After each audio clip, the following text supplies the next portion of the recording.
이동하면서 혹은 밥 먹으면서 편하게 들을 수 있는 시사의 참견. 안녕하세요 하고 여러분, 진행자 장경진입니다. 며칠 사이에 날씨가 갑자기 쌀쌀해지면서 정말 겨울이 성큼 다가왔다는 게 느껴지는데요. 청취자 여러분들께서도 항상 몸 조심하셨으면 좋겠습니다. 저희는 바로 첫 번째 코너인 What's in my news 만나보겠습니다. 바쁘지만 지금 가장 중요한 이슈는 무엇인지 궁금한 우리 학우분들을 위해 준비했습니다. 하루가 다르게 쏟아지는 수많은 뉴스들을 하나씩 꺼내 소개하는 What's in my news. What's in my news에서는 지난 한 주간 가장 뜨거웠던 사회 이슈 딱 2개만 꺼내 밀도 있게 떠먹여 드립니다. 오늘의 패널 소개해 드리겠습니다. 우리 새내기 생활이 얼마 남지 않은 김예원, 홍혁재하고 나와주셨습니다. 안녕하세요. 네, 혁재하고 오늘도 오김없이 패널로 자리해 주셨습니다. 네. 지난 한 주 어떻게 보내셨나요? 바쁘게 이제 저희가 매주 바쁘신 것 같아요. 왜냐면 이제 또 27일에가 아니고 24일에 저희 ABS에서 방송제를 또 하기 때문에 네, 좀 바쁩니다. 27일에 있을 24일. 네. 24일에 있을 우리 ABS의 방송제에도 많은 관심 가져주시면 감사하겠습니다. 자, 그럼 김예원하고 오늘 오랜만에 또 패널로 자리를 해주셨습니다. 지난주 어떻게 보내셨나요? 네, 저도 엄청 이것저것 할 일이 많아서 아주 바쁘게 보냈고요. 날씨가 추워져서 또 엄청 따뜻하게 입고 막 다니고 있습니다. 네, 좋습니다. 자, 그러면 저희는 또 바로 이슈로 넘어가 봐야겠죠. 네, 홍혁재하고 오늘 어떤 이슈 가지고 오셨나요? 전 오늘 김포시가 서울에 편입된다라는 논쟁을 갖고 왔는데요. 이것은 처음에 9월 10일 국민의힘 홍철호 당협위원장이 김포 서울 편입론을 처음 발표하면서 시작이 됐습니다.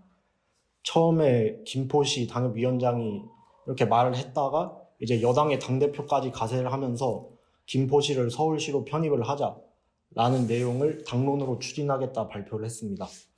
그래서 여당은 이것에 꽤 진심인데요. 처음에는 TF로 구성을 하려고 했으나 이제 이것을 좀 더 확장해 이제 메가 서울이라는 구상을 광범위하게 논의한다는 차원에서 특위로 격상을 했습니다. 이것의 이름은 이제 뉴시티 프로젝트 특별위원회라고 해서 16명을 인선을 했고요. 위원장은 부산 지역의 오선의 조경태 의원이 됐습니다. 저도 이 문제를 보고 굉장히 좀 이게 뭐지? 김포가 서울이 되는 게 가능한가? 좀 현실적으로 가능한 이야기인가? 또 그러면 또 어떤 문제들을 해결해야 그게 가능할까에 대해서 좀 궁금증이 많이 생겼었는데 이 부분에 대해서도 혹시 조사가 됐을까요? 이게 왜 처음에 김포시가 서울로 편입이 되냐라는 주장이 나온 게 이제 더불어민주당의 김동연 경기도지사가 몇 년 전부터 이제 경기 북부 특별자치도를 만들겠다 해서 이제 경기도가 이렇게 있으면 이렇게 잘라서 위에는 경기 북부 특별자치도, 밑에는 경기남도로 이렇게 구분을 하겠다라는 것을 올해부터 본격적으로 추진을 시작했는데요. 이제 지도를 자세히 보시면 김포가 되게 애매한 위치에 있는데 경기 북도로 편입이 되기에는 이제 한강을 기준으로 그 북도에 있는 지역들과 떨어져 있고요. 경기 남도로 편입이 되기에는 이제 인천이 딱 가로막가 있어가지고 사실상 이렇게 외톨이가 되는 거죠. 네. 그래서 이제 김포의 입장에서는 경기 북부든 경기 남부든 되게 애매하다. 그래서 차라리 우리는 서울로 편입을 하겠다라는 주장을 했습니다. 그러면 김포가 사실 서울로 편입이 된다고 하면 또 다양한 문제들이 발생할 수 있을 것 같은데 특히 사실 서울은 요즘 부동산 문제가 굉장히 심각하게 대두되고 있잖아요. 그럼 이에 따르는 부동산 문제가 발생하지는 않을까요?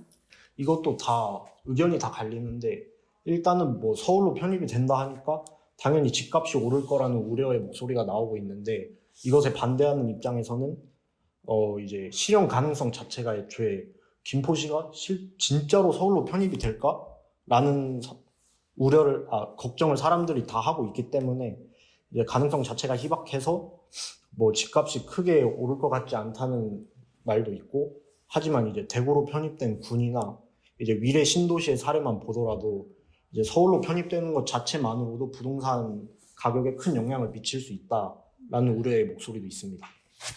그러면 만약 김포가 서울로 바뀌게 되면 또 어떤 좀 차이점들이 생기는지, 어떤 게 변화하는지 알려주실 수 있나요? 많은 해결해야 될 과제가 쌓이는데요. 일단은 김포시가 지금은 시잖아요. 하지만 이게 지방자치법상 이제 만약에 서울로 편입이 되면 구로 바뀌어요. 그래서 이제 서울시, 김포구 이렇게 되는 거죠. 그리고 또 자치구는 읍이나 면을 둘 수가 없거든요.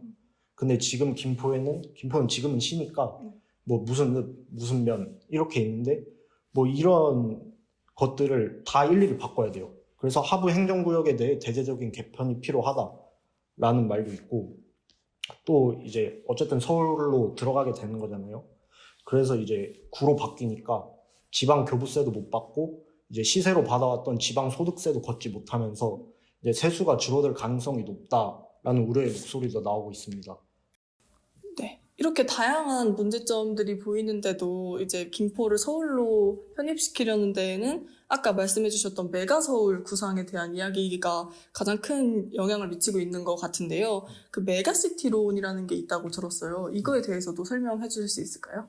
사실 김포 이전에 서울과 인접해 있는 다양한 지역에서 우리도 서울로 편입시켜 달라는 얘기가 간간히 있었고, 또 이번에 본격적으로 김포시가 서울로 편입된다라는 말이 나오니까 뭐 고양, 구리, 하남, 광명 등에서 이제 편입을 요구하는 목소리가 커지고 있습니다.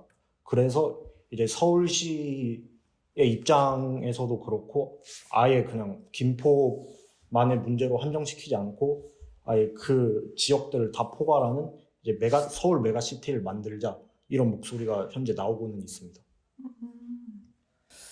그러면 이렇게 김포를 서울로 편입시킨다라는 것에 대해서 좀 다양한 입장들과 의견들이 있을 것 같아요. 반응은 어땠나요?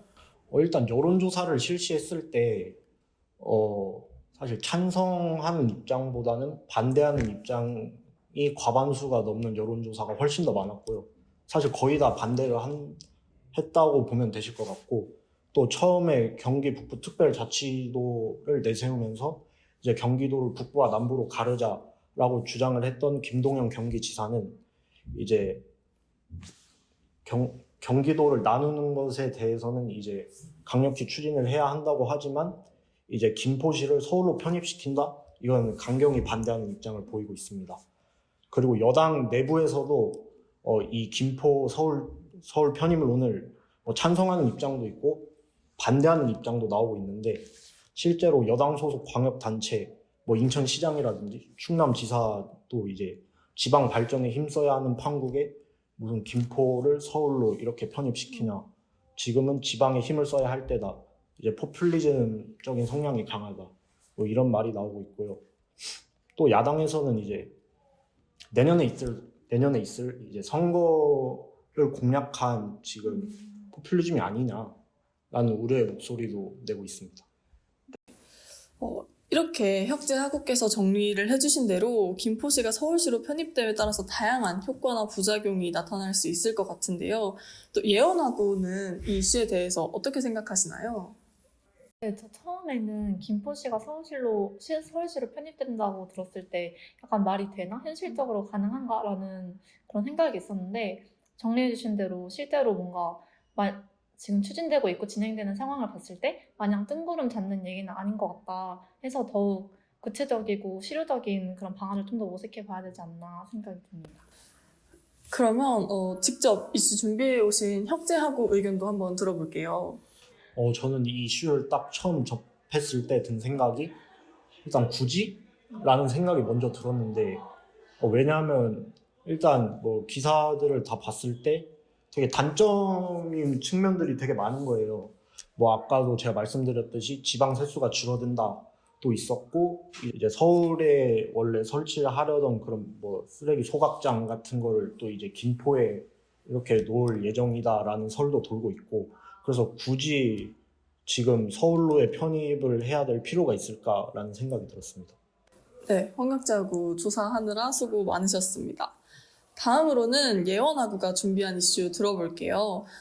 굉장히 젊은 세대 사이에서 큰 공분을 샀던 이슈를 가지고 오신 걸로 알고 있는데 어떤 이슈 가지고 오셨죠? 네, 저는 지하철 관련한 이슈를 가져왔는데요. 내년 1월부터 서울 지하철에 좌석을 아예 없앤 칸이 등장한다고 합니다. 지하철 혼잡도를 줄이기 위해서 서울교통공사가 내놓은 특단의 조치라고 하는데요. 그 중에서도 대표 지옥철로 불리는 4호선과 7호선 열차 중 주요 환승역의 출구 계단이랑 가까운 열차 2칸만 시범 사업으로 추진될 계획이라고 합니다. 각 지하철 한 칸당 의자의 개수가 총 42개인데요. 열차 2개 칸에 의자 84개를 모두 철거하면 한 칸당 12.6제곱미터, 즉 3.8평의 공간이 생기는 셈입니다.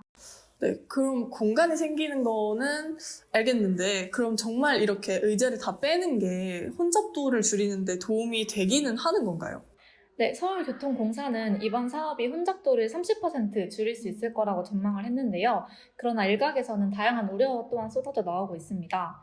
그에 앞서서 혼잡도의 개념을 먼저 살펴보면요. 우리나라 출퇴근 시간대 지하철 혼잡도, 즉 열차에 얼마나 많은 사람들이 탑승했는지를 알려주는 수치는 전동차 한 칸당 최대 정원인 160명이 탔을 때 100%로 나타나고요. 혼잡도가 150%에 달하면 옆 사람과 어깨가 밀착돼서 의지와 상관없이 앞뒤로 이렇게 밀리는 상황이 연출이 되고, 혼잡도가 200%에 달했을 때에는 서로 몸과 얼굴이 밀착돼 숨을 쉬기도 어려운 상황이라고 합니다. 서울 지하철 한 칸의 최고 혼잡도는 올해 3분기 기준 4호선 193.4%, 7호선 164%로 나타났는데요. 최진석 한국교통연구원 선임위원회 분석에 따르면 좌석을 없애서 생길 3.8평의 그 공간이 또 다른 승객들로 결국은 채워지기 때문에 결과적으로 혼잡도가 줄어드는 효과는 없을 것이라고 판단을 했습니다. 또한 더 많은 사람들이 타면 내릴 때도 더 많은 사람들이 한꺼번에 내리게 되잖아요. 그래서 문 앞의 혼잡도가 더욱 높아져서 안전사고 가능성이 높아질 거라고 우려하기도 했습니다. 그러면 이렇게 좀 몇 가지 우려가 제 눈에도 보이는데, 이거 말고 지하철 내 혼잡을 줄이면서 또 안전사고까지 예방할 수 있는 더 효과적인 방법이나 이런 것들이 제시된 건 없나요? 네, 2가지 방법이 지금 제시가 되고 있는데요. 첫 번째로는 열차 증편을 하는 방법이 있습니다.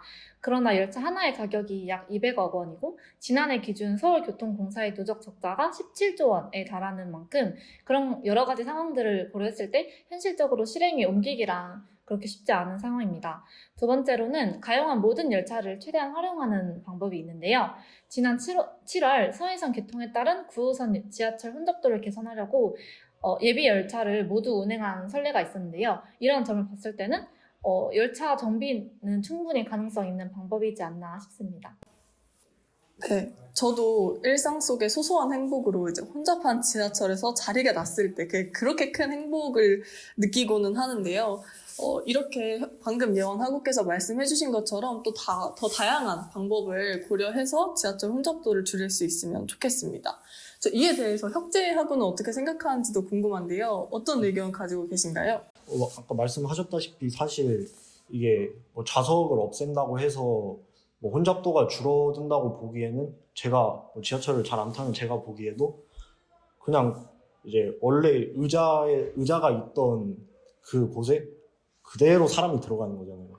그래서 이게 과연 혼잡도를 이제 낮출 수 있을까라는 생각이 먼저 들어서, 아까 뭐 약간 실현 가능성이 희박하다고 했지만 오히려 그냥 뭐 증차를 한다든가 뭐 그런 방안이 오히려 저는 좀 더 효과적이라고 생각을 하고, 뭐 서울교통공사에서도 이제 장기적인 계획에 이제 열차 증차 계획이 있다고 했기 때문에 좀 그 방안이 좀 더 해결책이 되지 않을까 싶습니다. 네, 그럼 마지막으로 예원하고 생각 들어볼게요. 네, 저는 저번 학기에 지하철을 타고 통학을 했던 만큼 그 지옥철이라는 거의 고충을 누구보다 잘 이해하고 있어요. 출근 시간에 지하철을 기다리다 보면 열차가 도착해도 사람들이 꽉 차 있어서 여러 번 열차를 떠나보내야 됐던 적이 많았거든요. 그런 점에서 열차 내에 공간이 확보돼가지고 더 많은 사람들이 탈 수 있다는 것만으로도 일단 승객들이 시간적 측면에서 봤을 때 불편함을 조금은 줄일 수 있지 않을까 생각이 들기도 하는데요. 그러나 앞서 전문가 분께서 지적해 주신 대로 안전사고의 위험성이 상당히 높아질 것 같다는 점엔 저도 동의를 해서 이와 관련해서 서울교통공사 측이 1월부터 시범 사업을 추진한다고 했으니 꼼꼼하고 철저한 모니터링을 통해서 더 효과적인 측면의 방향으로 이렇게 나아갔으면 좋겠는 그런 마음입니다. 네, 김예원하고 이슈 정리해 주시느라 수고하셨습니다. 오늘 저희가 꺼내드린 뉴스는 여기까지입니다. 한 주를 뜨겁게 달궜던 두 이슈를 깔끔하게 정리해주신 두 패널분들께 간단하게 소감 한마디씩만 들어볼게요. 혁지야구 오늘 소개하시면서 어떠셨나요? 일단 지하철 얘기를 들었을 때 전 아무래도 지하철을 많이 안 타니까 뭐 약간 크게 다가오지 않았는데 이렇게 한 번에 정리를 들으니까 뭔가 좀 더 머릿속에서 정리가 잘 된 느낌을 받았습니다. 그럼 예원아구는 오늘 어떠셨나요? 네, 저도 이슈를 정리하고 상대 그 패널분의 이슈도 같이 들어보면서 그 금주간 가장 뜨거웠던 이슈들을 조금 더 깊이 있게, 밀도 있게 알아가는 시간이었던 것 같아서 저도 너무 유익했던 것 같습니다. 네, 좋습니다. 하구 여러분들께서도 금주의 이슈들을 깊이 있게 알아가는 유익한 시간이 되셨기를 바라면서 이번 주 왓츠 인 마이 뉴스는 여기서 마무리하도록 하겠습니다. 다음 주에 더 유익하고 알찬 이슈들로 돌아올게요. 감사합니다.